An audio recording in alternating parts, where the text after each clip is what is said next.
ये नहीं है कि आप हमसे बहुत दूर हैं। वो आत्मा से, भावना से, विचार से बिल्कुल करीब हैं। और वो ये इस बात को भक्त जो है ये अनुभव करता है।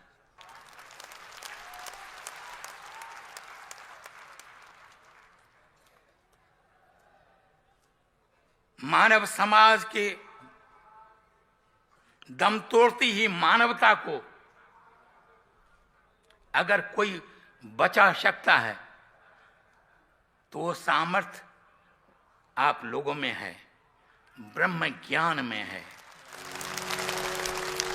और अंत में सबको मेरा प्यार और आशीर्वाद। कि मुझे सत्संग में आने का समय नहीं मिला कि मिथ्या दोष है काल पर। उसके अंतर के अंदर कहीं प्यास की कमी थी जिसके कारण से वो सत्संग में नहीं आ पाया। कर्मों पे दोष लगाते हैं कि हमारे कर्मों में नहीं है। अगर परमात्मा की भक्ति आपके कर्मों में नहीं होती तो आपको कोई भी योनि के अंदर भटकना पड़ता। परमात्मा मनुष्य की योनि अगर देता है तो एकमात्र कारण से अवर काश तेरे किते नाकाम मिल साध संगत भज केवल नाम। मनुष्य का जीवन इसलिए मिला है कि हम उस परमात्मा की भक्ति को प्राप्त करें। यह पहला कर्म है। इसलिए महापुरुष कहते हैं, तुलसीदास जी कहते हैं कि काले है कर्मे ईश्वरे मिथ्या दोष लगाए। बहुत से लोग कहते हैं कि ईश्वर की कृपा नहीं है, लेकिन परमात्मा की कृपा तो इसी बात से निश्चित हो गई कि आपको मनुष्य का जीवन मिल गया। इसलिए तुलसीदास ये कहते हैं कि ये मिथ्या दोष है। इसलिए बड़े भाग्यशाली वो लोग होते हैं जिनको संत का संग मिलता है, सत्संग मिल जाता है। पुण्य पुंज बिन मिले ही ना संता, जिससे कई जन्मों के संस्कार एकत्रित हो जाते हैं, उसके बाद सत्संग मिल जाता है। लेकिन सत्संग कहते किसे हैं? हमने बहुत से विचार श्रवण किए और बहुत से ज्ञान की चर्चा हमने श्रवण की। आज विचार करना है कि उस ज्ञान का लाभ हमें कैसे हो। सत्संग, सत्संग किसे कहते हैं? बहुत से लोग यहां आते हैं, वो बताते कि जी हमने यहां भी सत्संग, और हम कहीं भी सत्संग नहीं छोड़ते। वो कहते कि आप यहां आए हैं, हमने यहां सत्संग अटेंड किया और अब यहां से चले जाएंगे, हम कहीं पर भी दिल्ली के कहीं कोने में भी सत्संग हमें कहीं मिलता है, कहीं भागवत चर्चा हो रही है, कहीं कीर्तन चलता है, कहीं कहीं पर, हम सत्संग कभी नहीं छोड़ते। परंतु विचार कर लें कि सत्संग की परिभाषा क्या है। सत्संग किसे कहा जाता है? महापुरुष कहते हैं कि दो चीजें होती हैं, एक सत्संग होता है और एक हरि कथा होती है, चर्चा होती है। सत्संग कुछ और है, हरि कथा कुछ और है। शास्त्र धार्मिक ग्रंथ कहते हैं बड़े भाग्य पाइए सत्संगा। शास्त्र कहते हैं, तुलसीदास जी रामायण के माध्यम से कहते हैं कि बड़े भाग्यों से सत्संग मिलता है। लेकिन हम तो देखते कि गली गली मोहल्ले मोहल्ले में हम सत्संग श्रवण करने जा रहे हैं। तुलसीदास जी कहते हैं कि बड़े भाग्य, जिसको वो अत्यंत भाग्य हो जाते हैं, कोई विरले ही होते हैं जिनको सत्संग मिलता है। परंतु हम कहीं कीर्तन करके आते हैं तो आते ही कहते हैं कि जी हम सत्संग से आ रहे हैं। सत्संग तो बड़ा दुर्लभ कहां हुआ, बड़ा सुलभ हो गया, बड़ा आसान हो गया। जहां चार लोग मिले, कुछ गपशप कर ली, कुछ कीर्तन कर लिया और सत्संग हो गया। सत्संग की परिभाषा ये नहीं है। हरि कथा कुछ और है। आज तक आपने जो भी कुछ श्रवण किया ये हरि कथा थी, परमात्मा की चर्चा थी, ये सत्संग नहीं था। अगर ये सत्संग है तो इस बात का खंडन, इस बात के विचार भगवान शिव जी देते हैं रामायण के माध्यम से। जिस वक्त गरुड़ को शंका हुई कि ये जो सृष्टि के अंदर आज के समय के अंदर त्रेता युग में भगवान श्री राम विष्णु का अवतार आए हैं, ये तो खुद नागपाश के अंदर बंधे हुए हैं, उन्हें शंका हो गई। जिस वक्त उन्हें बुलाया गया कि भगवान राम और लक्ष्मण को नाग के बंधन से काट दो, मुक्त करो, तो वो नाग के बंधनों को तो काट देते हैं, लेकिन काटने के बाद संशय करते हैं कि ये राम कैसे हो सकते हैं, विष्णु के अवतार कैसे हो सकते हैं। क्योंकि जो खुद ही बंधन में है, एक नाग के तुच्छ से बंधन में बंधा हुआ है, और वो संसार के से जटिल कठिन बंधन से इंसान को कैसे मुक्त करता होगा, संशय हो गया। ऐसी अवस्था के अंदर वो नारद के पास जाते हैं और आप हैरान होंगे कि जिस वक्त गरुड़ उड़ते थे तो उनके पंखों में से उड़ने के बाद वेदों के मंत्रों की ध्वनि होती थी। आज मनुष्य शायद कीर्तन कर ले, लेकिन वेदों के मंत्रों को शायद वो नहीं जानता होगा। लेकिन गरुड़ वेदों के मंत्रों की ध्वनि करते हुए उड़ते थे। नारायण की सवारी है, ईश्वर के भक्त हैं, परंतु उसके बाद भी ईश्वर के प्रति संशय हुआ, इसे सत्संग नहीं कहा जाता। ऐसी अवस्था के अंदर गरुड़ पहुंचते हैं भगवान शिव के पास और कहते कि प्रभु मेरे अंतर में एक संशय हो गया है, आप उस संशय को निवारण कीजिए। भगवान शिव बोलते हैं कि पूछो क्या संशय है। गरुड़ कहते कि मुझे संशय यह हो गया है कि ये जो सृष्टि के अंदर संसार में पृथ्वी लोक में इस वक्त जो राम के रूप में नारायण ने अवतरण लिया है, सभी कहते हैं ऐसा, लेकिन वो तो खुद तुच्छ बंधन में बंधे थे और मैंने मुक्त किया उन्हें, इसलिए वो नारायण कैसे हो सकते हैं। तो उस वक्त भगवान शिव ने कहा कि देखो ये बहुत भारी संशय है और इसका शीघ्र समाधान होना चाहिए, नहीं तो कितने ही कालों तक कितनी ही योनियों में तुम भटकते रहोगे, इसलिए इसका संशय का निवारण अवश्य कर लो। गरुड़ कहते हैं कि मैं कहां करूं इस संशय का निवारण। भगवान शिव कहते हैं कि इसका निवारण तो तुम्हें सत्संग से होगा। बड़ी अजीब सी बात है, स्वयं गरुड़ के पंखों में से वेदों के मंत्रों की ध्वनि होती है, नारायण की सवारी है और शिव के पास नजदीक बैठे हैं, और फिर कहते कि शिव कहते कि सत्संग से होगा निवारण। अब यहां पर भी गरुड़ प्रश्न करते हैं कि प्रभु मैं कहां सत्संग में कहां जाऊं, मुझे सत्संग कहां मिलेगा। रामायण के अंदर राम के जीवन के अंदर यह आता है कि जिस वक्त 14 वर्ष का वनवास होकर के महलों से निकलते हैं तो रास्ते में बहुत से ऐसे आश्रम आए जहां पर कि ऋषि मुनि यज्ञ कर रहे थे, कोई कीर्तन कर रहा था, कोई भक्ति कर रहा था, बहुत से ऐसे आश्रम आए। लेकिन उसके बाद भी गरुड़ शिव से पूछते हैं कि मैं कहां जाऊं सत्संग में, क्या इतने सारे आश्रम उसे नजर नहीं आ रहे थे, लेकिन फिर भी वो प्रश्न करता कि मैं सत्संग में कहां जाऊं। उस वक्त शिव उसे एक चौपाई के माध्यम से बताते हैं। वो कहते कि तुम्हें एक सत्संग मिलेगा काकभुषुंडी से, नीलगिरी पर्वत पे, और काकभुषुंडी के द्वारा तुम्हारे संशय का समाधान होगा। पार्वती कहते कि महाराज आप इनको यहीं पर बता देते। कहते कि नहीं, गरुड़ पक्षी का राजा है और काक को पक्षियों में नीच गिना जाता है, इसलिए जिस वक्त वहां झुकेगा तो अहंकार खत्म होगा और वहां से सत्संग श्रवण करेगा तो संशय का समाधान होगा। तो उन्होंने उसके बाद बताया कि कहां पर मैंने भेजा, सत्संग और हरि कथा के अंदर डिफरेंशिएशन करते हैं, उसे विभेद करते हैं। बिन सत्संग ना हरि कथा, तेहि बिन मोह ना लाभ, मोह गए बिन राम पद, होए ना दृढ़ अनुराग। बड़ा सुंदर इसे स्पष्ट किया। बिन सत्संग ना हरि कथा, हरि कथा और सत्संग अलग अलग चीज है, एक नहीं है। संसार के अंदर सत्संग किसी दुर्लभ व्यक्ति को मिलता है, दुर्लभ लोगों को मिलता है। हरि कथा बहुत श्रवण कर लेते हैं, लाखों करोड़ों की तादाद में श्रवण कर सकते हैं, लेकिन सत्संग किसी दुर्लभ को मिलता है। इसलिए शिव कहते हैं पार्वती को बोलते हुए कि बिन सत्संग ना हरि कथा, तेहि बिन मोह ना भाग। जब तक हरि कथा के साथ सत्संग नहीं होगा तब तक मोह नहीं जाएगा। मोह गए बिन राम पद, होए ना दृढ़ अनुराग। और जब तक मोह नहीं गया तो राम के चरणों में दृढ़ता से अनुराग नहीं हो सकता। इसलिए हरि कथा के साथ सत्संग क्या है फिर। अब ऐसा कौन सा सत्संग लाए कि जो हरि कथा के साथ जुड़ जाए और हमारा मोह खत्म हो जाए, हमें भक्ति के अंदर दृढ़ता आ जाए। इसलिए सत्संग की परिभाषा कुछ और है। सत्संग क्या है, दो शब्दों के मेल से बना है। सत्संग, सत्य क्या है। भगवान शिव कहते हैं उमा कहूं मैं अनुभव अपना, सत हरि भजन जगत सब सपना। संसार स्वप्न है, सत्य क्या है, ईश्वर का भजन। ईश्वर सत्यम जगत मिथ्या, ईश्वर सत्य है, ब्रह्म सत्य है और संसार के अंदर सब कुछ मिथ्या है। इसलिए सत्य क्या है, ईश्वर, और सत्य का संग, सत्संग ये है। जिसने उस ईश्वर का संग कर लिया, जैसे आपने किसी व्यक्ति से मिलना है, आप उसका पता लेते हैं और पता लेने के बाद आप उसके घर पहुंचते हैं। घर पहुंचने के बाद आप उसको देख लेते हैं, मिल लेते हैं। आप कहते हैं कि भाई मेरा इससे संग हो गया, और हम कहते हैं हम संग गए थे कहीं बाजार में, साथ साथ चल पड़ते हैं। इसी प्रकार से जिस वक्त सत्य का संग करते हैं, यानी ब्रह्म का, ईश्वर का संग हम कर लेते हैं, उसको देख लेते हैं, तो उसके बाद सत्संग होता है। इसलिए कबीरदास जी इसकी बहुत अच्छी परिभाषा देते हैं कि कहा सुनी की बात नहीं, देखा देखी की बात, जब दूल्हा दुल्हन मिल गए तो फीकी वही बारात।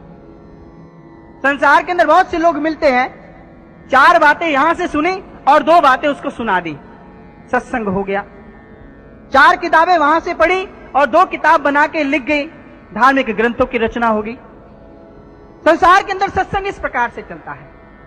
लेकिन कबीरदास जी कहते कहा सुनी की बात नहीं, देखा देखी की बात, दूल्हा दुल्हन मिल गए तो फीकी वही बारात। कि मैं कहने सुनने की बात नहीं कर रहा, मैंने किसी से कहा या सुना नहीं है, देखा देखी की बात, मैंने अपने अंतर के अंदर उसको देखा है।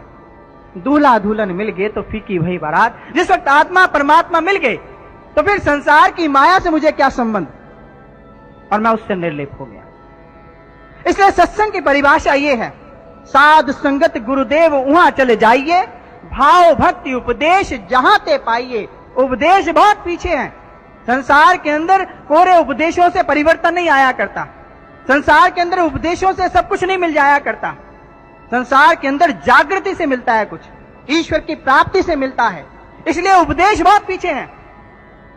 भाव भक्ति पहले भावना है, ईश्वर से मिलने की प्यास है, भक्ति है, हम उसके साथ एकाकार होना चाहते हैं, हम उसके मार्ग पे चलना चाहते हैं। फिर उपदेश भी समझ आएंगे। जहां ते पाइए, जल जाए सत्संग न चर्चा नाम की। ऐसा सत्संग जल जाए जहां पर ईश्वर के नाम की चर्चा नहीं, जहां यही नहीं बताया जा रहा कि उसके साथ जुड़ना कैसे है। कबीरदास जी कहते हैं जल जाए सत्संग न चर्चा नाम की, दूल्हे बिना बारात कहो कह काम की। कबीरदास जी कहते हैं कि जिस वक्त एक बारात चलती है, शामियाना बहुत अच्छा लगा है और घोड़ी भी बहुत सुंदर सजी है, बाराती भी बड़े सुंदर सुंदर वस्त्र पहने हुए हैं और लाइटनिंग भी बहुत अच्छी है, प्रकाश भी बहुत अच्छा है, बैंड भी बहुत बढ़िया किया हुआ है, नाच गाने भी हो रहे हैं, लेकिन घोड़ी के ऊपर दूल्हा ही नहीं है, तो कोई बारात की कोई लाभ नहीं। इसी प्रकार से सत्संग कितना ही सुंदर क्यों ना हो, शब्दों का योग कितना ही सुंदर क्यों ना हो, प्रवचन कितने ही सुंदर क्यों ना हो, लेकिन अगर उसके अंदर ये ही नहीं बताया गया कि ईश्वर से कैसे मिलना है, तो महापुरुष कहते कि जल जाए सत्संग ना चर्चा नाम की। ऐसा सत्संग नष्ट हो जाए, कोई आवश्यकता नहीं, क्योंकि ऐसा सत्संग हमें कहीं नहीं ले जाएगा। इसलिए सत्संग को दुर्लभ कहा गया। इसी बात को गुरबाणी सिद्ध करती है, सत्संगत कैसी जानिए, जिथे एको नाम वखानिए, एको नाम हुक्म है, नानक सतगुरु दिया बुझाए। इसलिए सत्संग की परिभाषा मनुष्य गलत लगाता है। सत्संग बड़ा दुर्लभ है और जिसने उस ईश्वर का संग किया वही सत्संग करता है, नहीं तो आप हरि कथा को श्रवण कर रहे हैं। इसलिए संसार के अंदर बहुत से लोग हैं, बहुत बड़े बड़े सम्मेलन होते हैं और बहुत बड़ी व्याख्याएं होती हैं, लेकिन ईश्वर कुछ और है। बहुत से लोग आते हैं, बातचीत करते हैं, हम फला जगह गए थे और इतनी सुंदर कथा थी जैसी आप कर रहे थे। हमने कहा भाई अच्छा, आपको क्या सुंदर लगा? वो कहा जी आपने तो जो बताया बहुत अच्छा, लेकिन एक जगह हम गए, वहां पर वो रामायण की एक एक चौपाई के 50-50, 100-100 अर्थ कर देते हैं। बहुत विद्वान है जी, वो बहुत पहुंचे हुए हैं, बहुत अंतर्यामी। हमने कहा कि भाई ये कसौटी नहीं है, क्योंकि शास्त्र धार्मिक ग्रंथ एक बात को एक ही भाव से कह रहे हैं, उनके पीछे 10-20 भाव नहीं है। वो जो कहना चाहते हैं अपनी बात के अंदर, वो एक ही बात कहना चाहते हैं। इसलिए जिस वक्त कोई मनुष्य या कोई व्यक्ति किसी चौपाई या किसी ग्रंथ का या किसी शब्द का अर्थ बहुत सारे लगा देता है, तो और भ्रमित कर देता है। क्योंकि जिस वक्त संत तुलसीदास जी जिस वक्त आए, तो उन्होंने जो बात की होगी वो एक ही भावना से की होगी। आप किसी को जिस वक्त कुछ कहते हैं तो आपके पीछे 10-15 भावनाएं नहीं होती, आप एक ही भावना से कहते हैं। कोई भी संत महापुरुष जब जब इस संसार के अंदर आए, उन्होंने अपने अंतर की गहराइयों में उतर करके जो लिखा वो एक ही भावना से लिखा। लेकिन मनुष्य जिस वक्त उसको अपनी इस बुद्धि से तोलता है, वो फिर भ्रमित हो जाता है।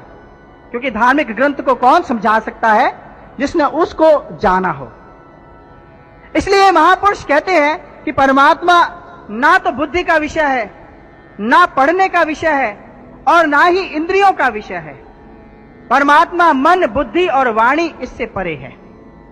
बुद्धि मनुष्य की बहुत तरह से हो सकती है, बहुत प्रकार के विचार हो सकते हैं मनुष्य के। एक मनुष्य आता है और आने के बाद जिस वक्त उसकी चौपाइयों को देखता है, पढ़ता है, और पढ़ने के बाद जिस वक्त अर्थ लगाता है, न मालूम कि उसकी उस समय बुद्धि की क्या स्थिति है। उसकी बुद्धि की कोई भी स्थिति हो सकती है, क्योंकि जिस वक्त महापुरुष कहते कि जाके जी जैसी बुद्ध होए, कहे कबीर जानेगा सोए।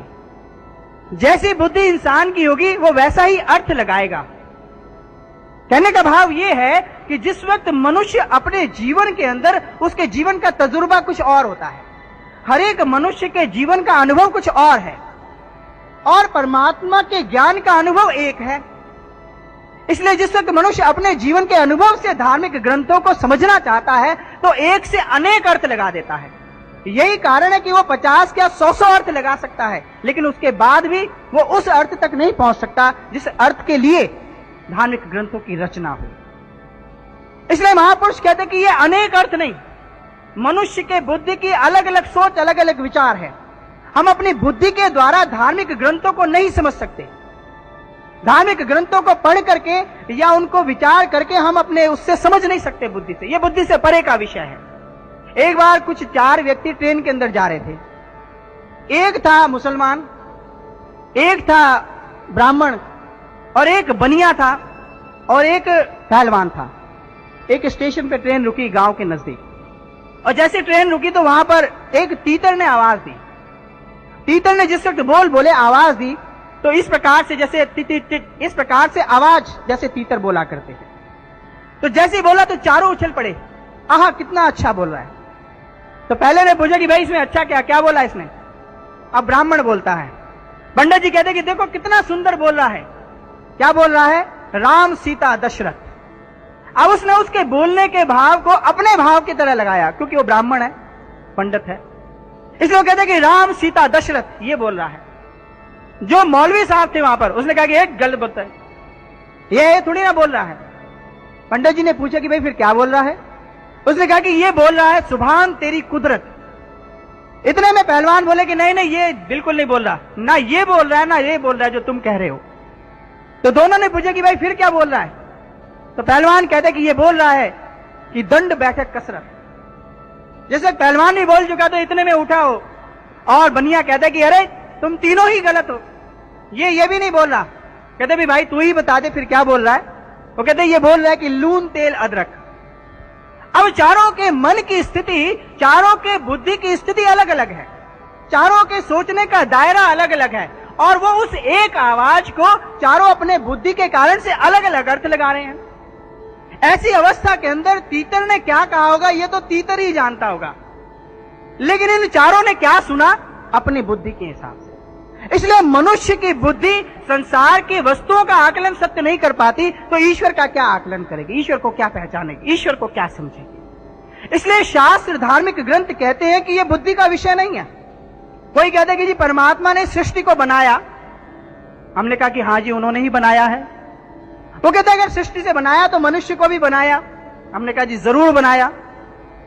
उन्होंने कहा कि जब मनुष्य को बना दिया तो अब मनुष्य का उद्देश्य क्या है? हमने कहा उसमें मिल जाना, जहां से वो वापस आया है, जहां से बिछड़ा है। वो कहते बस यही समस्या है, जब उसने वापस ही बुलाना था तो फिर छोड़ा ही क्यों था हमें। बड़ी अच्छी बात है। एक तो परमात्मा ने बहुत बड़ी गलती कर दी जो इंसान बना दिया, लेकिन यह समस्या का समाधान नहीं है। इस प्रकार के प्रश्नों का उत्तर शास्त्र भी नहीं देते। यह प्रश्न नहीं है, इस प्रकार के प्रश्नों का जो उत्तर है यह एक क्रियोसिटी है, जिज्ञासा नहीं है, कौतूहल है। दो चीजें होती हैं, एक क्रियोसिटी होती है, एक अर्ज होती है। एक उत्तर होता है, एक समाधान होता है। इंसान समाधान को नहीं चाहता, क्योंकि बुद्धि के चक्कर में पड़ चुका है, उसको तर्क वितर्क करने की आदत पड़ चुकी है। इस कारण से वो ये नहीं चाहता कि मुझे ईश्वर कैसे मिले, मैं उसको कैसे प्राप्त करूं। वो ये चाहता है कि अंडा पहले बना या मुर्गी पहले बनी, या बीज पहले आया या वृक्ष पहले आया। इस प्रकार के तर्क वितर्क में फंसता है। ये सब बुद्धि का परिणाम है, बुद्धि के कारण से हो रहा है। और ऐसी अवस्था के अंदर वो उत्तर की इच्छा चाहता है, समाधान नहीं चाहता। लेकिन जो विवेकी पुरुष होता है, जो आध्यात्मिक पुरुष होता है, जो भक्त होता है, उसका लक्षण ये नहीं होता, उसका लक्षण समाधान का होता है। वो आपसे उत्तर नहीं चाहेगा, वो आपसे चाहेगा कि समाधान कैसे हो। इसलिए ये सब बुद्धि का विषय है। ये सब बुद्धि के कारण से होता है कि मनुष्य तर्क वितर्क के अंदर उलझता है और वो समाधान नहीं चाहता। इसलिए जीवन के अंदर सबसे पहला काम, सबसे पहला कर्म क्या है? हम उस ईश्वर का समाधान चाहें। हमें ईश्वर कैसे मिलेगा, कैसे प्राप्त होगा।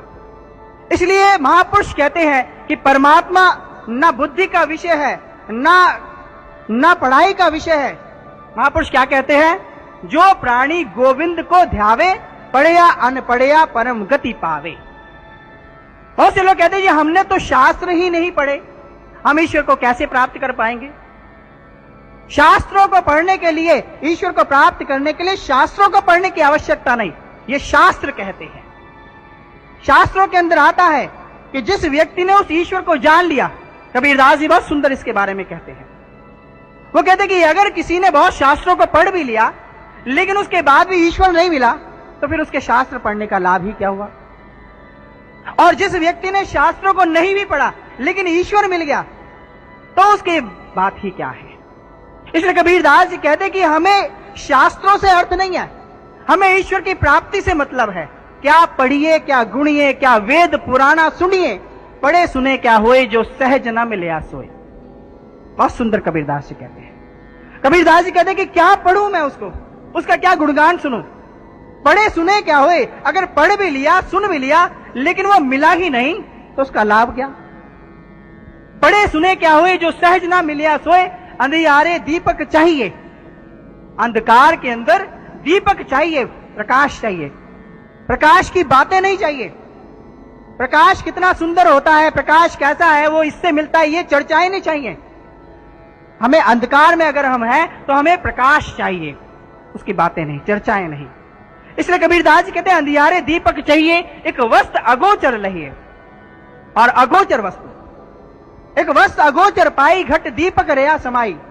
और जिस वक्त तो अगोचर ज्ञान प्राप्त कर लिया तो पता लगा कि प्रकाश तो कहीं बाहर है ही नहीं, अंधकार तो मेरा एक भ्रम था, मेरे अंतर के अंदर ईश्वर पहले से ही बैठा था।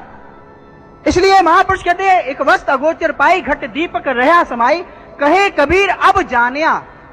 जिस वक्त तो अगोचर तत्व मिल गया, वो युक्ति, वो ज्ञान मिल गया जिसके द्वारा हमने अपने अंतर में ईश्वर को देख लिया। तो कहते कि एक वस्त्र अगोचर पाई, घट दीपक रया समाई। कहे कबीर अब जानिया, दावा करते हैं। वो कहते कि मैंने जान लिया। वेदाह मेतम पुरुषम महानतम आदित्य वर्णम तमसा परस्तात तमे विदित्वाति मृत्यु मेति न अन्य पंथा विद्यते अयनाय। वेद के अंदर क्या ऋषि कहता है कि मैं उस महान पुरुष को जानता हूं जिसका वर्ण सूर्य यानी प्रकाश के समान है, और जिसको जान लेने के बाद इस आवागमन ने मृत्यु के चक्कर में नहीं आना पड़ता, 84 लाख योनियां छूट जाती हैं, न अन्य पंथा विद्यते अयनाय, इसके अलावा कोई और मार्ग नहीं है। इसलिए कबीरदास जी इसी बात को कहते हैं, अब जानिया तो मन मानिया। जिस वक्त जान लिया तो मन भटकना बंद हो गया। बहुत से लोग आते हैं, हम ध्यान भी करते हैं, सब कुछ करते हैं, लेकिन मन नहीं टिकता, मन भटकता है। मन अवश्य भटकेगा, क्योंकि आप अभी केवल करते हैं, आप अभी मान के कर रहे हैं, आपने अभी उसे जाना नहीं है, देखा नहीं है। जिस वक्त देख लेंगे तो मन की वृत्ति समाप्त हो जाती है।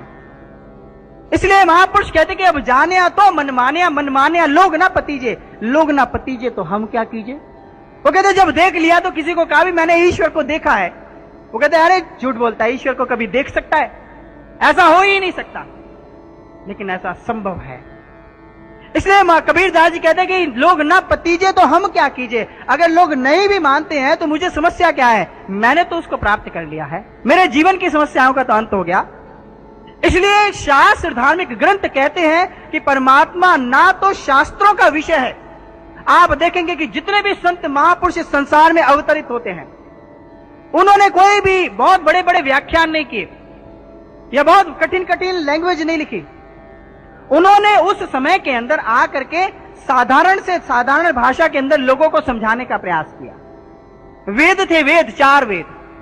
जिस वक्त मनुष्य को उसकी भाषा समझ नहीं आने लगी तो उनका आसान करके 108 उपनिषद बना दिए। जिस वक्त वो उपनिषद भी नहीं समझ आने लगे तो और भी महापुरुष आए, रामायण की रचना हुई, गीता की रचना हुई, भागवत की रचना हुई। जिस वक्त ये भी समझ नहीं आने लगे इंसान को तो उसके बाद फिर रामचरितमानस की रचना हुई और भी शास्त्रों की रचना हुई। और जिस वक्त ये भी समझ नहीं आए तो सबसे आसान और नवीनतम ग्रंथ श्री गुरु ग्रंथ साहब की रचना की गई। मात्र उद्देश्य एक ही था, उनका उद्देश्य अपने व्याख्यान को या अपनी बुद्धि के कौशल को दिखाना नहीं था। उन्होंने शास्त्रों के अंदर जो ज्ञान की चर्चा है उसको आसान से आसान शब्दों के अंदर बताने की कोशिश की। इसलिए शास्त्र तो है वो एक माध्यम, एक जरिया है कि हम उसके द्वारा ईश्वर के ज्ञान तक पहुंचे। शास्त्र के द्वारा ईश्वर की प्राप्ति यह संभव नहीं। इसलिए महापुरुष कहते हैं कि ये एक अगोचर तत्व है। हम संसार के अंदर जितना भी कुछ देखते हैं, जो भी कुछ हम देख रहे हैं, ये सब का सब उस ईश्वर के प्रति संकेत, एक इशारा है। शास्त्र भी ईश्वर की ओर संकेत करता है। जैसे हम एक पुस्तक लेते हैं जिसके अंदर लिखा है कि घोड़ा किस प्रकार से चलता है, घोड़े की नस्ल कैसी होनी चाहिए, उसे कैसे चलाना चाहिए। अब एक व्यक्ति आता है, वो घोड़े के द्वारा किसी मंजिल तक पहुंचना चाहता है। अब उस घोड़े वाली किताब के ऊपर बैठ जाए और हाथ में चाबुक लेकर के घुमाने लगे चाबुक, जीवन भर कभी भी नहीं पहुंच पाएगा। इसी प्रकार से जितने भी शास्त्र, धार्मिक ग्रंथ हैं, ये केवल पुस्तकें हैं, शास्त्र हैं जो कि हमें ईश्वर की ओर इशारा कर रही हैं कि आप वहां पर जाएं, इस दिशा में जाएं, ऐसे जाएं। उनके द्वारा ईश्वर की प्राप्ति हो जाए असंभव। इसलिए जितने भी शास्त्र ग्रंथ और संसार के अंदर जितने भी हम चीजें देखते हैं, ये सब के सब ईश्वर की ओर इशारा कर रही हैं। लेकिन मनुष्य ने इशारे को पकड़ लिया और समस्या वैसी की वैसी बनी रही। एक मार्ग के ऊपर लिखा है मील पत्थर पे कि आगरा 200 किलोमीटर दूर है। एक मनुष्य आया, उसने मील पत्थर को पकड़ के बैठ गया और कहने लगा कि मैं आगरा पहुंच गया। इसकी मूर्खता है। एक नक्शे के ऊपर लिखा है कि इस नक्शे के इस दिशा से होते हुए आप इस मंजिल तक पहुंच सकते हैं। कोई व्यक्ति नक्शे के ऊपर ही बैठ गया, मंजिल तक कभी नहीं पहुंच पाएगा। संसार के अंदर जो भी हम धर्म के नाम पे देखते हैं, जो भी कुछ देख रहे हैं, जो हमारे महापुरुषों ने बनाया पहले से, ये सब एक इशारा है। ये ईश्वर की प्राप्ति नहीं है, ये धर्म नहीं है, ये धर्म की ओर इशारा है, ये धर्म के मार्ग पर चलने के लिए संकेत है। लेकिन इंसान के भाग्य की विडंबना क्या हुई कि उसने इसी को धर्म समझ लिया, इसलिए समस्याएं हैं संसार के अंदर। महापुरुष कहते हैं वेद कतेब कहो मत झूठे, झूठा जो ना विचारे। शास्त्र ग्रंथ झूठे नहीं है, ऐसा नहीं कि उनका कोई अर्थ नहीं है, बहुत बड़ा अर्थ है। लेकिन उसके लिए जिसने उस अर्थ को समझा है, जिसने उस पर विचार किया है और फिर उस विचार को लेकर के आगे चला है, उन्हीं को पकड़ के नहीं बैठ गया। इसलिए महापुरुष कहते हैं कि संसार के अंदर जो भी कुछ हम देखते हैं, विवेकानंद एक बहुत अच्छी बात कहते हैं। विवेकानंद कहते हैं कि जिस वक्त मैं एक बालक को, एक बच्चे को मंदिर में जाते हुए देखता हूं तो मुझे बड़ी खुशी होती है, लेकिन जिस वक्त मैं एक बुजुर्ग को जाते हुए देखता हूं तो मुझे रोना आता है। जिस व्यक्ति को कहा, उसने कहा कि भाई ये माजरा समझ नहीं आया। बच्चा मंदिर में जाता है तो आप प्रसन्न होते हैं, और जिस वक्त एक बुजुर्ग जाता है मंदिर में तो आप रोते हैं। ये किस कारण से? वो कहते हैं कि हां, क्योंकि बच्चे के अंदर एक जिज्ञासा होती है। वो कोई भी चीज देखता है तो पूछता है कि मां चांद क्यों है? बताती है मां की बेटा चांद इस कारण से है, सूरज की रोशनी के कारण से। मां मुझे चांद लाके दे दे। कई सारे प्रश्न करता है। इसलिए विवेकानंद कहते हैं कि जिस वक्त वो बच्चा मंदिर में जाएगा या धार्मिक स्थान पर जाएगा तो पूछेगा कि ये किस लिए है, किस कारण से है। और ऐसे अवस्था के अंदर हो सकता है कि उस कारण को पहचान जाए और वो सत्य से जुड़ जाए, ईश्वर के ज्ञान से जुड़ जाए। लेकिन जिस वक्त एक बुजुर्ग जाता है तो फिर बड़ा रोना आता है कि ये सारा जीवन यहीं जाता रहा और अभी तक यहीं तक अटका हुआ है। इस ग्रंथ, इस शास्त्रों के माध्यम से उस तक नहीं पहुंच पाया, इस नक्शे के माध्यम से मंजिल तक नहीं पहुंच पाया, इस मील के पत्थर के माध्यम से दिशा को नहीं प्राप्त कर पाया, ये इसी को पकड़ के रह गया। इसलिए कहते हैं कि मुझे रोना आता है। इसलिए जितने भी शास्त्र या धार्मिक स्थान या हमारे धार्मिक सिंबल है, ये हमें एक इशारा करते हैं, एक इशारा कर रहे हैं, संकेत कर रहे हैं। हम देखते हैं कि जिस वक्त भगवान श्री कृष्ण या विष्णु के अवतार हुए, जिस वक्त आरती आती है, भय प्रकट कृपाला दीन दयाला, इस प्रकार से आती है, उसके अंदर आता है कि जिस वक्त कौशल्या को प्रभु राम रूप दिखाते हैं, नारायण लोचन विरामा तनु घन श्यामा इस प्रकार से आता है कि जिस वक्त वो उसको रूप दिखाते हैं तो 4 भुजाओं का रूप दिखाते हैं, नारायण का रूप। आपने विष्णु की 4 भुजाएं देखी होंगी। अब हर भुजा के अंदर एक संकेत, एक इशारा है। एक भुजा में शंख पकड़ा है, एक में कमल पकड़ा हुआ है, एक में गदा है और एक में चक्र है। अब इन सब का अर्थ है, इसका संकेत, एक इशारा है। हमने शिव विवाह के अंदर प्रसंग श्रवण किया। शिव विवाह के अंदर आया कि भगवान शिव नंदी बैल के ऊपर बैठे हैं और नंदी बैल, हमने श्रवण किया कि नंदी बैल ये धर्म का प्रतीक है और धर्म जो है बैल के 4 पैर हैं। और हमने ये भी श्रवण किया है या सुना है या पढ़ा है कि नंदी बैल के सींगों के ऊपर पृथ्वी टिकी हुई है। लेकिन वही शास्त्रों के अंदर यह भी आता है कि शेष नाग के ऊपर पृथ्वी टिकी है। हम कहते हैं कि नंदी बैल पे पृथ्वी टिकी हुई है या शेष नाग पे टिकी है, पहले इस बात का फैसला किया जाए, क्योंकि दोनों ही शास्त्रों के अंदर लिखी है बातें। ये दोनों ही बातें ठीक है, ये दोनों ही ठीक है, लेकिन हम उस भेद को नहीं समझ पाते। उधर कोई साइंटिस्ट आया, उसने कहा कि भाई ये दोनों ही गलत है, क्योंकि मैंने तो जाकर के देखा है, मैंने तो जाकर के ये पढ़े हैं किताबों के अंदर कि जिस वक्त रॉकेट लॉन्च करता है तो जिस वक्त इस पृथ्वी से बाहर गया तो ये पृथ्वी शून्य के अंदर लटकी हुई है, आगे पीछे ऊपर नीचे कुछ भी नहीं है। इसलिए ना तो शेष नाग है, ना ही यहां पर कोई बैल है। अब ये समस्या क्या है? वास्तव में बैल कोई बैल नहीं है या शेष नाग कोई सर्प नहीं है, ये एक इशारा है। बैल है धर्म का प्रतीक और धर्म के 4 पैर हैं। ये सृष्टि, ये पृथ्वी जो है वो धर्म के ऊपर टिकी हुई है। इसी प्रकार से शेष नाग है। शेष नाग भी धर्म का प्रतीक है। शेष नाग का अर्थ क्या होता है? शेष कहते हैं जो रह गया, बच गया, और नाग कहते हैं ना मतलब नहीं और गा मतलब अंत। वो शेष जिसका अंत नहीं होता, ये शेषनाग है। शेषनाग का अर्थ क्या हुआ? वो शेष जिसका अंत नहीं होता। अब कौन से शेष का अंत नहीं होता? जो मैथमेटिक्स जानते हैं वो बहुत अच्छी तरह समझ सकते हैं इस बात को। हम एक 20 के अंक को भाग करते हैं 6 से। जब 6 से भाग करते हैं तो 18 आता है और 2 आता है भागफल, फिर 2 बच जाता है, शेषफल 2 बचता है। अब उसको फिर भाग करने के लिए फिर एक 0 उतार लेते हैं, फिर 20 हो गया। फिर 6 से भाग करते हैं तो फिर 18 है, फिर 2 बच गया, और ये बार बार 2 का 2 बच जाता है, ये खत्म नहीं होता। ये शेषफल है, वो शेषफल जिसका अंत नहीं होता, जिसको कि शास्त्र कहते हैं ओम पूर्णमदः पूर्णमिदं पूर्णात् पूर्णमुदच्यते पूर्णस्य पूर्णमादाय पूर्णमेवावशिष्यते। वो परमात्मा पूर्ण है। पूर्ण के अंदर कुछ जोड़ दो तो भी पूर्ण है, पूर्ण में से कुछ निकाल दो तो भी पूर्ण है, उसका अंत नहीं होता। शेषनाग। इसलिए जिसका अंत नहीं होता वो ज्ञान, वो धर्म, ये हमेशा से रहा। जिस वक्त भगवान श्री कृष्ण कहते हैं हे अर्जुन, जो मैं तुझे ज्ञान देने जा रहा हूं, ये सृष्टि के आरंभ में मैंने सूर्य को दिया, सूर्य से मनु को दिया, मनु से इक्ष्वाकु को, और बहुत काल से ये ज्ञान लुप्त हो गया था। लुप्त होने का मतलब नाश नहीं, क्योंकि धर्म का कभी नाश नहीं हो सकता। कृष्ण कहते हैं कि यदा यदा ही धर्मस्य ग्लानिर्भवति भारत अभ्युत्थानम अधर्मस्य तदात्मानं सृजाम्यहम् परित्राणाय साधूनां विनाशाय च दुष्कृताम धर्म संस्थापनार्थाय संभवामि युगे युगे। इसलिए उसका ग्लानि होती है, वो लुप्त हो जाता है, लेकिन नाश नहीं होता उसका कभी। इसलिए वो शेषनाग, वो धर्म जिसका अंत नहीं होता, कभी नाश नहीं होता, धर्म के ऊपर पृथ्वी टिकी है। और वही चीज नंदी बैल भी धर्म का प्रतीक है। इसलिए ये स्थूल दृष्टि से जिस वक्त हम देखते हैं तो हम शास्त्रों के अंदर उलझ जाते हैं और हम कहीं पर भी नहीं पहुंच पाते।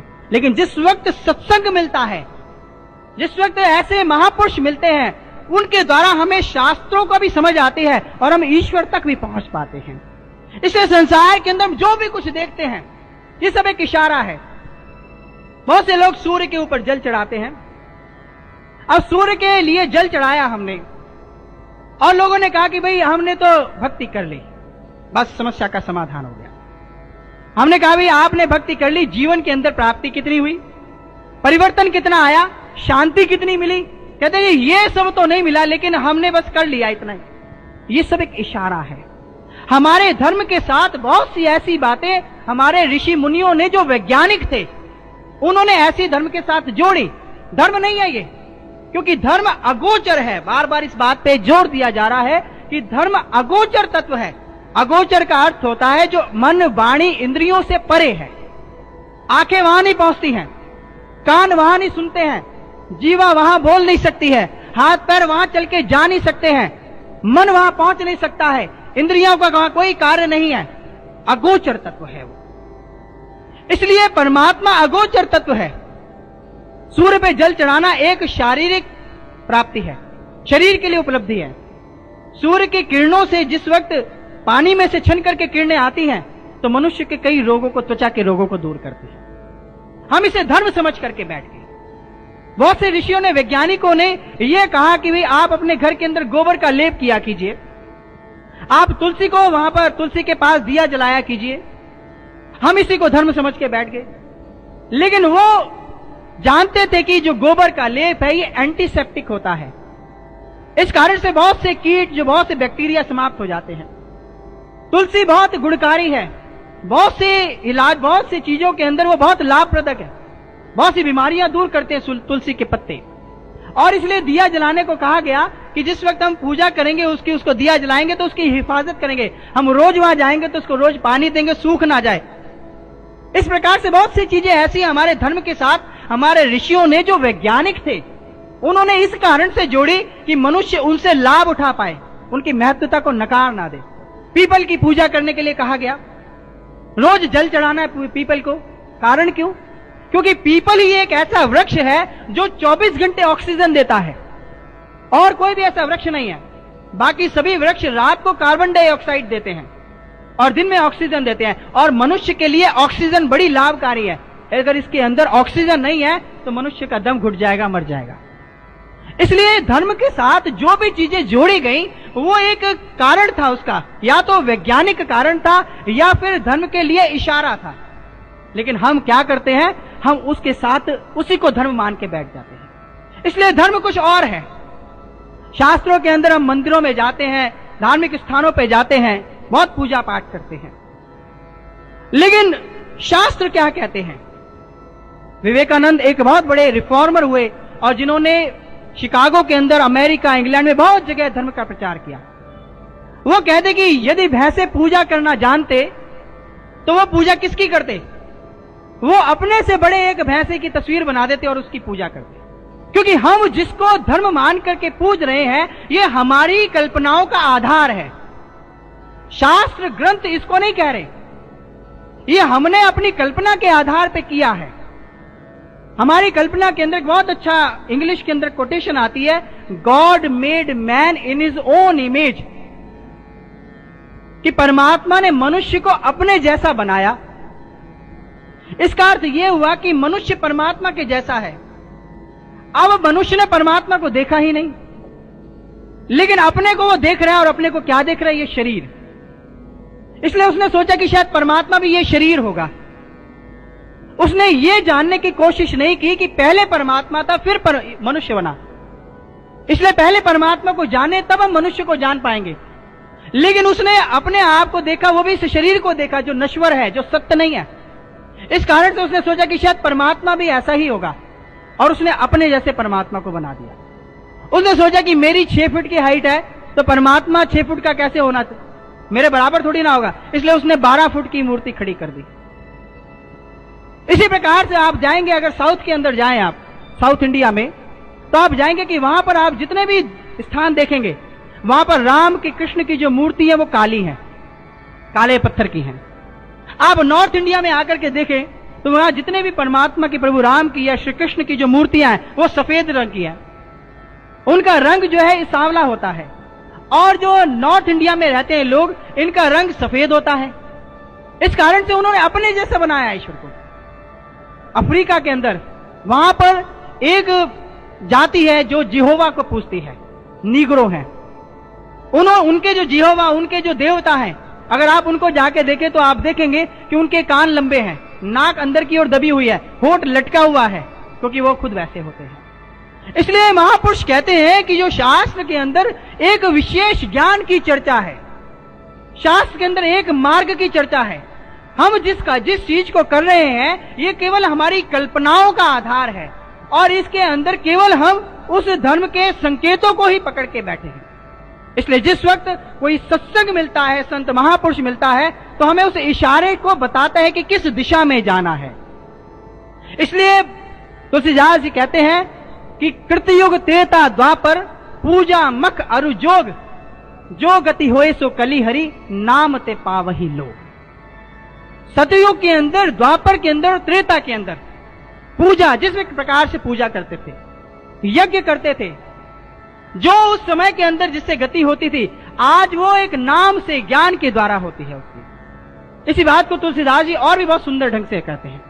तुलसीदास जी कहते हैं, तुलसी जब तक पूजिबो सब गुड़ियन का सा खेल, खेलत खेलत गुरु मिला दई पटरिया मेल। तुलसीदास जी कहते हैं कि जो जप तप संयम है, हम जप करते हैं, तप करते हैं, यज्ञ करते हैं, इस प्रकार की जो चीजें हैं, वो कहते हैं कि सब गुड़ियन का सा खेल। जिस प्रकार से छोटे बालक बचपन के अंदर गुड्डे गुड़िया का खेल खेलते हैं, और इसका लाभ क्या है, खेलत खेलत गुरु मिला। और इस प्रकार के करते करते जो इसका लाभ क्या हुआ, इससे हमें उपलब्धि क्या हुई कि हमें कोई संत मिल गया, महापुरुष मिल गया। महापुरुष के मिलने के बाद क्या होगा, दई पटरिया मेल, और हमें ये भेद मालूम चल गया कि भेद क्या है। इसी प्रकार से कबीरदास जी कहते हैं, क्या जप क्या तप क्या व्रत स्नाना, भाव जब तक जब लग जुकत न जानिए भाव भक्त भगवाना। वो कहते कि क्या जप क्या तप क्या व्रत क्या स्नाना, इस सब से क्या होगा, जब लग जुगत ना जानिए भाव भगत स्नाना। जब तक वो युक्ति नहीं मिली, वो अगोचर तत्व, वो अगोचर ज्ञान। इसलिए शास्त्र धार्मिक ग्रंथ किसी एक खास ज्ञान की ओर इशारा कर रहे हैं। बहुत से लोगों का ये मत होता है, वो कहते जी हम इस प्रकार से ईश्वर को भजते हैं। बहुत से लोग आके कहते कि भाई जाना तो एक ही जगह है, किसी भी दिशा से चले जाएं। लेकिन ऐसी बात नहीं है। हमारे जितने भी महापुरुष आए, सबने एक ही मार्ग की चर्चा की। किसी ने यह नहीं कहा कि ईश्वर की ओर 10-20 मार्ग पहुंचते हैं। बहुत से लोग उदाहरण देते हैं कि पहुंचना तो सागर में है, कितनी दिशाओं से जैसे नदियां चल करके सागर में पहुंच जाती हैं, ऐसी जो जिस प्रकार से भी भज रहा है वो अंत में ईश्वर को ही प्राप्त होगा, ऐसी बात नहीं है। हमारे शास्त्र धार्मिक ग्रंथ कहते हैं, युधिष्ठिर से यक्ष ने प्रश्न किया कि कपंथा, मार्ग क्या है, रास्ता क्या है। तो उस वक्त यक्ष को उत्तर देते युधिष्ठिर, महाजनो येन गता सपंथा। वो कहते कि ये जो तर्क वितर्क के द्वारा ईश्वर को नहीं प्राप्त किया जा सकता, उस मार्ग को नहीं प्राप्त किया जा सकता, बुद्धि के द्वारा प्राप्त नहीं किया जा सकता। उसके लिए एक ही मार्ग है, महाजनो येन गता सपंथा न अन्य पंथा विद्यते अयनाय। उसके लिए एक ही मार्ग है, जिस एक मार्ग से होकर के महापुरुष गुजर गए, वो एक मार्ग है, उसके अलावा कोई और मार्ग नहीं है। इसलिए एक खास ज्ञान है, एक खास मार्ग है, जो हमारे सभी शास्त्रों के अंदर, ग्रंथों के अंदर लिखा हुआ है। और हम जिस वक्त उस मार्ग से गुजरते हैं तो हमें ईश्वर मिलता है, ईश्वर की प्राप्ति होती है। और वो ज्ञान इंद्रियों से परे है, बुद्धि से परे है, वाणी से परे है, शब्दों से परे है। बहुत से लोग आते कि जी हम ध्यान करते हैं लेकिन मन नहीं लगता। ध्यान आपको पहले समझना पड़ेगा कि ध्यान क्या है। ध्यान 3 चीजों से बना है, ध्येय, ध्याता, फिर ध्यान। ध्येय क्या है, टारगेट। हम मन को लगाना चाहते हैं लेकिन कहां लगाएं, मन बड़ा विचलित करता है, मन बड़ा सूक्ष्म है। हम मन को लगाना चाहते हैं लेकिन हमें यह मालूम ही नहीं कि मन को लगाएं कहां। हम ध्यान करते हैं, आंख बंद करके बैठते हैं, लेकिन अंतर में मालूम ही नहीं कि मन लगेगा कहां, क्योंकि अंतर के अंदर कुछ प्राप्ति नहीं है। इस कारण से हमारा ध्यान में नहीं होता। इसलिए ध्यान शब्द जो है वो तब तक नहीं आएगा जब तक हमें यह मालूम नहीं चले कि टारगेट क्या है। संत महापुरुष यही कार्य करते हैं, वो उस अगोचर तत्व से उस टारगेट को देते हैं, उस ज्ञान को देते हैं जहां पर हमारा मन लगना है, और तब हमारा ध्यान शुरू होता है। ध्येय, इंस्टेंट पॉइंट, टारगेट, ध्येय जिसे कहते हैं। इसी प्रकार से ईश्वर अंतर में है। जितने भी शास्त्र धार्मिक ग्रंथ कहते हैं, कबीरदास जी, तुलसीदास जी, वे जितने भी महापुरुष आए, सबने कहा कि ईश्वर मनुष्य के अंतर में है। काहे रे वन खोजन जाई, सर्व निवासी सदा लेपा तोहे संग समाई। कुफ मद जो बास बसत है, मुकुर माही जैसे छाई। ऐसे ही हर बसे निरंतर, घट ही खोजो भाई। तुलसीदास जी कहते कि घट में है सूझे नाही, लानत ऐसी जिंद, तुलसी या संसार को भयो मोतिया बिंद। परमात्मा कहीं बाहर नहीं है, परमात्मा कहीं दूर नहीं है, परमात्मा अंतर में है, आपके बहुत नजदीक है, लेकिन हमें वो युक्ति नहीं मालूम, हमें वो मार्ग नहीं मालूम, हमें वो रास्ता नहीं मालूम। इस कारण से जिस वक्त हम ध्यान करते हैं उस वक्त हमें अंतर में कुछ नहीं प्राप्ति होती और हम कहते कि हमारा मन नहीं लगता। इसलिए संत जिस वक्त आते हैं तो पहला कार्य यही करते हैं कि आपको टारगेट देते हैं। इसलिए संसार के अंदर जितना भी कुछ हम देखते हैं ये सब का सब ईश्वर की ओर इशारा कर रहा है और उसका संबंध हमारे आंतरिक जगत से है। बाहर जो भी कुछ हम देखते हैं, बहुत से गायत्री मंत्र का हम जाप करते हैं। गायत्री मंत्र क्या है? ओम भूर्भुवः स्वः तत्सवितुर्वरेण्यं भर्गो देवस्य धीमहि धियो यो नाम प्रचोदयात्। मैं उस भर्गो ज्योति का ध्यान करता हूं। भर्गो ज्योति का ध्यान करो, तुम उस भर्गो ज्योति का ध्यान करो जो तुम्हें बुराई से सन्मार्ग की ओर प्रेरित करती है। ये गायत्री मंत्र का अर्थ है। बहुत से लोग मिलते कहते कि हम 1000 बार इसका जाप करते हैं लेकिन कुछ प्राप्ति नहीं हुई, कुछ उपलब्धि नहीं हुई, ईश्वर को देखा नहीं कभी। हमने कहा कि कभी आपने जानना चाहा कि इसका अर्थ क्या है? उन्होंने कहा कि नहीं, मुझे तो किसी ने बताया नहीं। हमने कहा इसका अर्थ यह है कि तुम उस भर्गो ज्योति का ध्यान करो जो तुम्हें बुराई से सन्मार्ग की ओर प्रेरित करती है। आपने क्या कभी उस भर्गो ज्योति का ध्यान किया? वो कहते कि नहीं जी, वो तो मैंने कभी नहीं किया। हमने कहा फिर आपने गायत्री मंत्र का जाप किस कारण से किया? वो हमें इशारा करता है, ऑर्डर करता है कि तुम ये प्रकाश का ध्यान करो। इसलिए उसके बात को लेकर के हमें किसी ऐसे महापुरुष के पास जाना पड़ेगा जिसके द्वारा हम उस प्रकाश का ध्यान करें। हमें वो प्रकाश दे, वो टारगेट दे, वो इंस्टेंट पॉइंट दे, वो ध्येय दे। और जिस वक्त हमें वो मिल जाएगा तो फिर हमारा ध्यान शुरू होगा और गायत्री मंत्र सफल होगा। लेकिन हम केवल मंत्र को पकड़ ले जाते हैं, केवल हम बाहरी चीज को पकड़ ले जाते हैं। इस कारण से हम कहीं पर भी नहीं पहुंचते। हम रोज आरती गाते हैं, ओम जय जगदीश हरे। उसके अंदर गाते हैं तुम हो एक अगोचर सबके प्राणपति। अगोचर का अर्थ होता है आ मतलब नहीं, संस्कृत का शब्द है ये।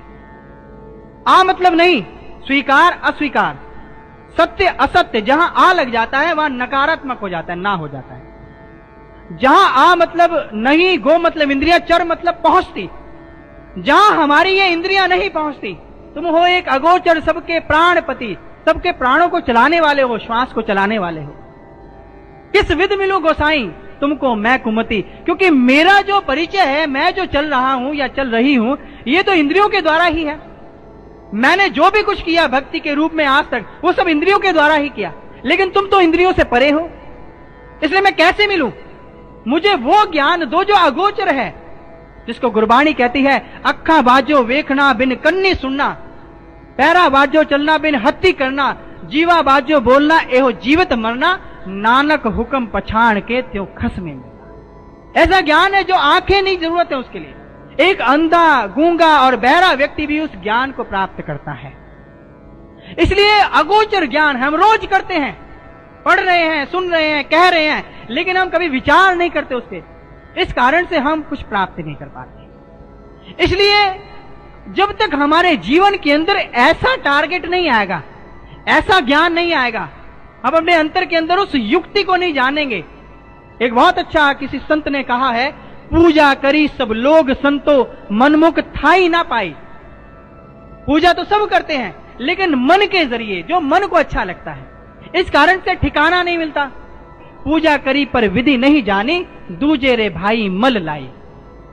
We do not know the real method of worship design by the lord. By following the wrong path we make our load of sins heavier. एक खास निशाना, एक खास ज्ञान है, महाजनो येन गतः सपंथा। और कोई मार्ग नहीं, एक मार्ग है। जो एक जगह है उसको तो हम चारों दिशाओं से आ सकते हैं, लेकिन परमात्मा एक जगह नहीं है, कण कण में है। इसलिए उसके लिए चारों दिशाओं से नहीं, जहां पर है वहीं से ऐसी युक्ति मिले कि वहीं पर उसे पकड़ ले। जैसे आप एक ट्रांजिस्टर आपके हाथ में है और आपने जहां ऑन किया आप उसके प्रसारण को श्रवण करते हैं। कारण क्या है? कारण यह है कि वो जो तरंगे हैं, रेडियो की तरंगे, मॉडरेटेड वेव्स, ये सब की तरफ तरंगे सब जगह मौजूद हैं। कहीं पर कोई ऐसा स्थान नहीं कि जहां नहीं है, लेकिन आप उसका लाभ वैसे नहीं उठा सकते। आपके पास यदि ट्रांजिस्टर है तो आप उसका लाभ उठा लेते हैं। इसी तरह से परमात्मा सर्वव्यापक है, कण कण है। कोई ऐसा स्थान नहीं जहां परमात्मा नहीं है। इस स्थान पे भी है, आपके घर पर भी है और पहाड़ों कंदरों पे सब जगह है। लेकिन वही प्राप्त कर सकता है जो कि वो युक्ति जानता है, जिसके पास वो इंस्ट्रूमेंट है, वो युक्ति है। वो ज्ञान है जो महाजनों येन गता सपन था, जो एक मार्ग है। इसलिए एक ऐसा शाश्वत ज्ञान है, उसी की चर्चा कृष्ण करते हैं। कृष्ण कहते हैं कि ये जो ज्ञान मैं तुझे आज दे रहा हूं, ये आज ही नहीं दे रहा मैं, सृष्टि के आरंभ में सूर्य को देता हूं मैं। अब विचार करें कि त्रेता युग कब था, द्वापर कब था, और सृष्टि का आरंभ सतयुग से भी पहले है। और उसके बीच में कितने ही संत महापुरुष आए, कितने ही अवतार हुए, उसके बाद कृष्ण हुए। ऐसी अवस्था के अंदर कृष्ण कहते कि ये ज्ञान जो आज दे रहा हूं, ये नया नहीं है, ये सनातन धर्म है, पुरातन धर्म है, और युगों से चला आ रहा है। यही ज्ञान मैंने आरंभ में दिया, यानी कि ज्ञान कभी बदला नहीं। इसी बात को गुरु गोविंद सिंह जी कहते हैं, आद अनाद अगाध कथा, ध्रुव से प्रहलाद अजामिल तारे, नाम उचार तरी गणिका सोई, नाम उद्धार विचार हमारे। महापुरुष कहते कि वही ज्ञान वही विचार मेरे हैं, गुरु गोविंद सिंह जी कहते हैं इस बात को। इसी बात को कृष्ण कहते कि यही ज्ञान मैंने आरंभ में दिया सूर्य को, सूर्य से मनु को, मनु से इक्ष्वाकु को। यह ज्ञान लुप्त हो गया था, आज वही ज्ञान मैं तुझे देने जा रहा हूं, और यही सनातन धर्म है। सनातन धर्म क्या है, इस बात को भी समझना है। सनातन का अर्थ क्या है? हम सनातन धर्म को एक दायरे में बांध देते हैं, और दायरे में बांध देने के कारण से समस्याएं उत्पन्न हो जाती हैं, और वो धर्म नहीं रहता, वो संप्रदाय बन जाता है। धर्म द्वि धातु से निकलता है। द्वि धातु का अर्थ होता है धारण करना। सनातन धर्म, सनातन का क्या अर्थ है? सनातन का अर्थ होता है, भगवान श्री कृष्ण गीता के अंदर 3 अध्याय में कहते हैं, अदाय अयम अचेद्याय अयम अकलेद्याय अशोष्य एव चा नित्य सर्वगता स्थाणु अचलोयम सनातना।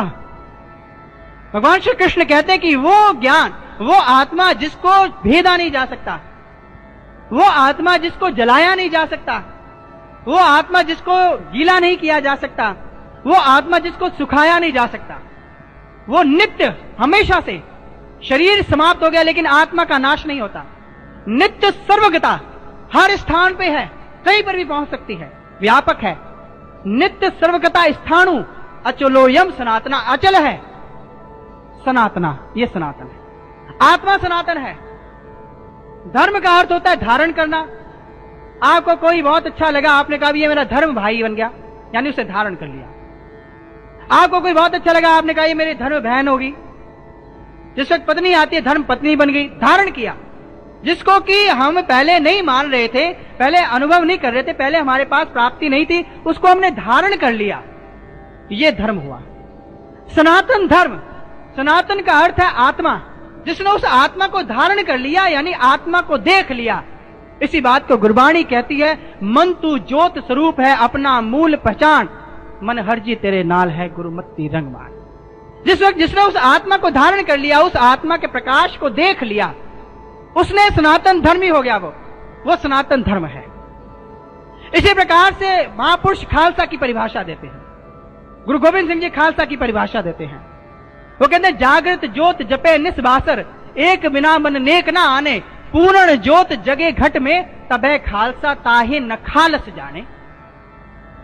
वो कहते हैं कि जागृत ज्योत जपे निस्बासर, जब तक वो ज्योत जो जागृत है, अभी आप नेत्र बंद करते हैं, ध्यान करते हैं, अंधकार है, लेकिन जिस वक्त महापुरुष मिलते हैं, गुरु मिलता है, तो आपके अंतर में उस आत्मा के प्रकाश को दिखाता है।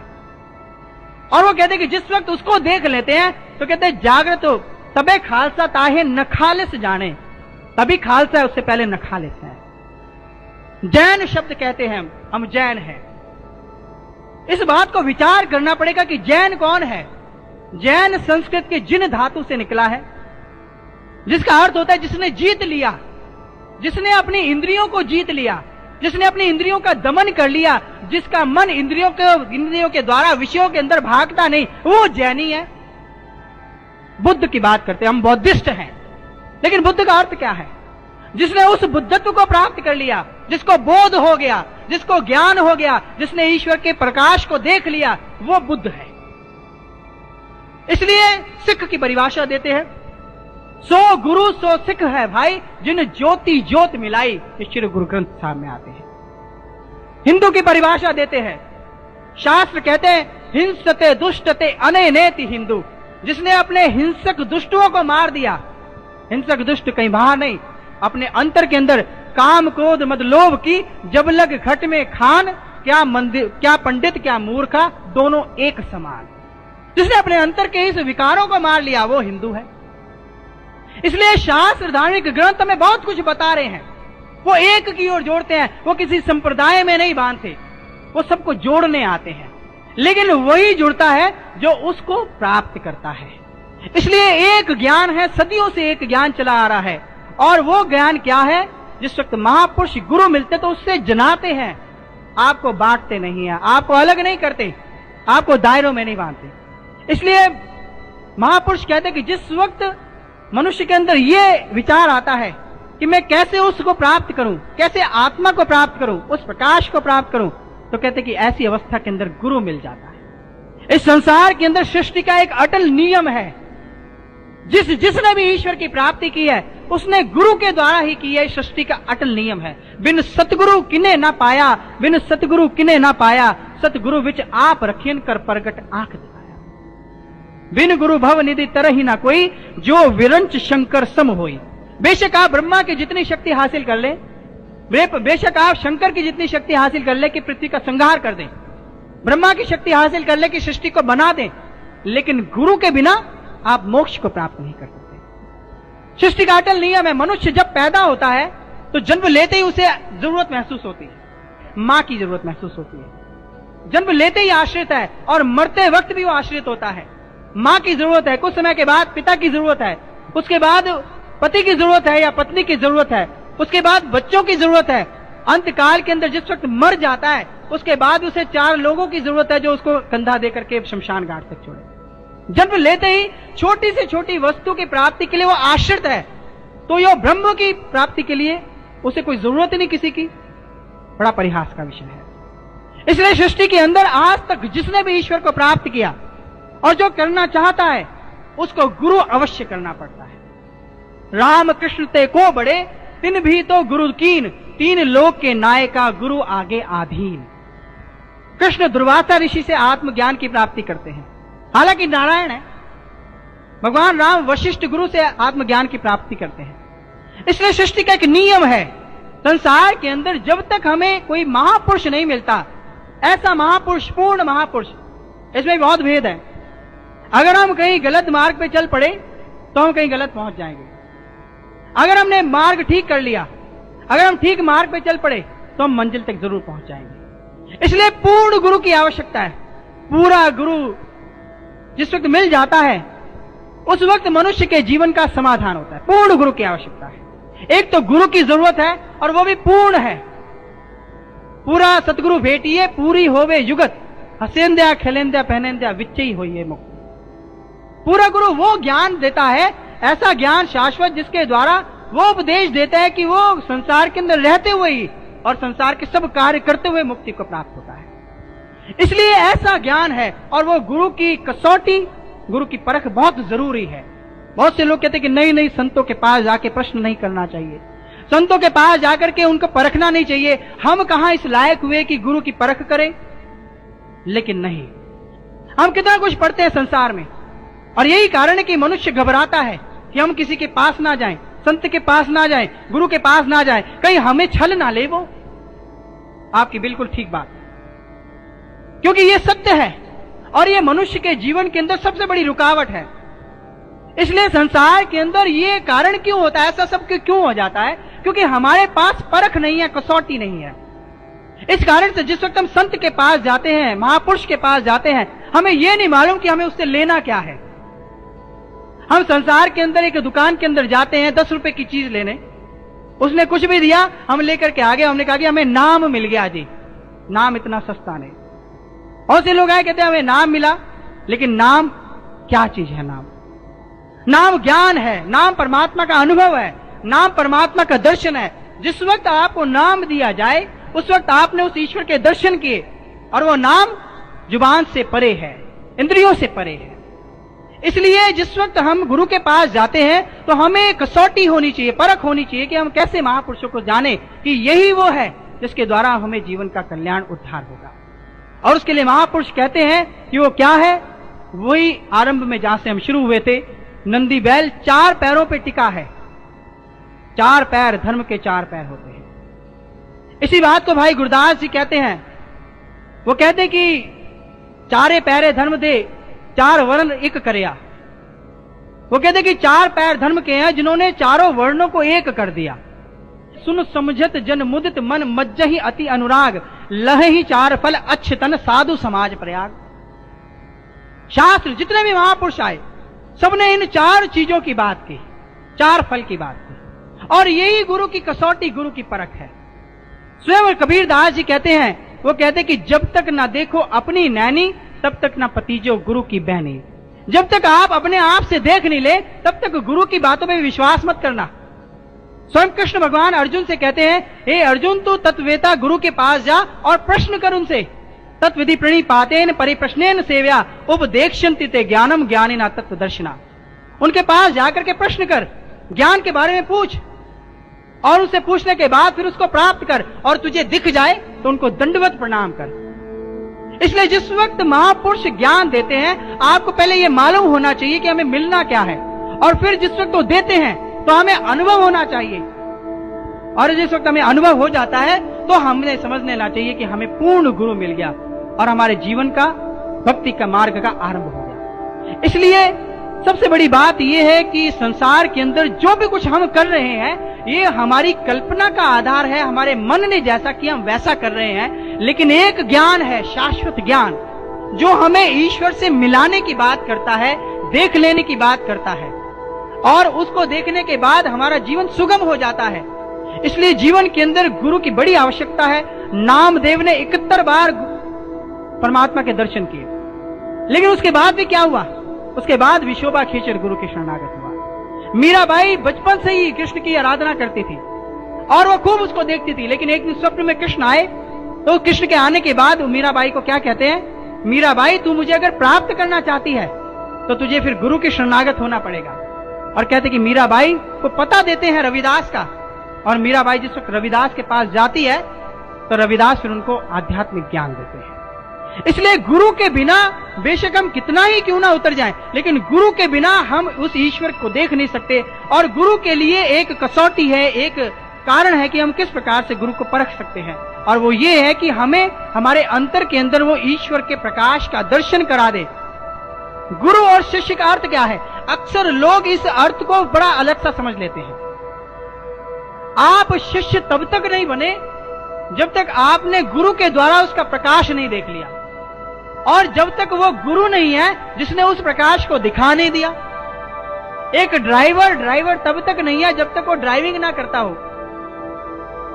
इसी प्रकार से वो गुरु नहीं होते जो उस प्रकाश का अनुभव ना कराएं। इसलिए शास्त्र ग्रंथ कहते हैं, कबीरदास जी कहते हैं, ना गुरु मिला ना शिष्य भया, लालच खेल्या दाव, दोनों बूढ़े धार में चढ़ी पाथर की नाव। तो एक मरीज है, उसको पेट दर्द है। अब पेट दर्द है तो एक डॉक्टर के पास जाता है। डॉक्टर के पास जाता है, उसे आराम नहीं आता। वो क्या करेगा कि नहीं अब मैंने एक डॉक्टर कर लिया, अब दूसरा नहीं करूंगा, चाहे मेरी जान चली जाए, लेकिन ऐसा कभी नहीं करता। वो क्या करता है, उस डॉक्टर को छोड़ के दूसरे के पास जाता है। दूसरे से आराम नहीं आता तो तीसरे के पास जाता है। इसी प्रकार से हमारे शास्त्र कहते हैं, एक दत्तात्रेय हुए, बहुत बड़े संत महापुरुष हुए।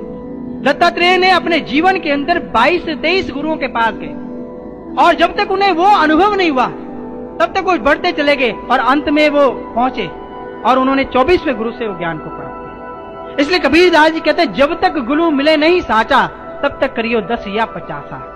विवेकानंद ने 50 संतों के पास गए और उन्होंने यही प्रश्न करते थे कि मैंने परमात्मा को देखना है, आपने देखा है?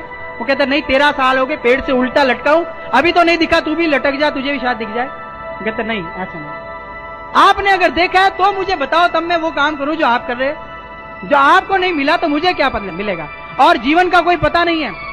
आप तो 13 साल जीवित रह गए, मुझे मालूम नहीं कि मैं 1 साल भी जीऊं या ना जीऊं। इसलिए मुझे तो ऐसा बताएं कि इसी वक्त मुझे अनुभव हो, और ऐसे निकल जाते थे। अंत में रामकृष्ण परमहंस के पास गए। वहां तक पहुंचते पहुंचते उनकी प्रवृत्ति नास्तिकों जैसी हो गई थी। वो सोचते थे कि शायद परमात्मा है ही नहीं, तभी तो कोई दिखाने वाला भी नहीं मिलता।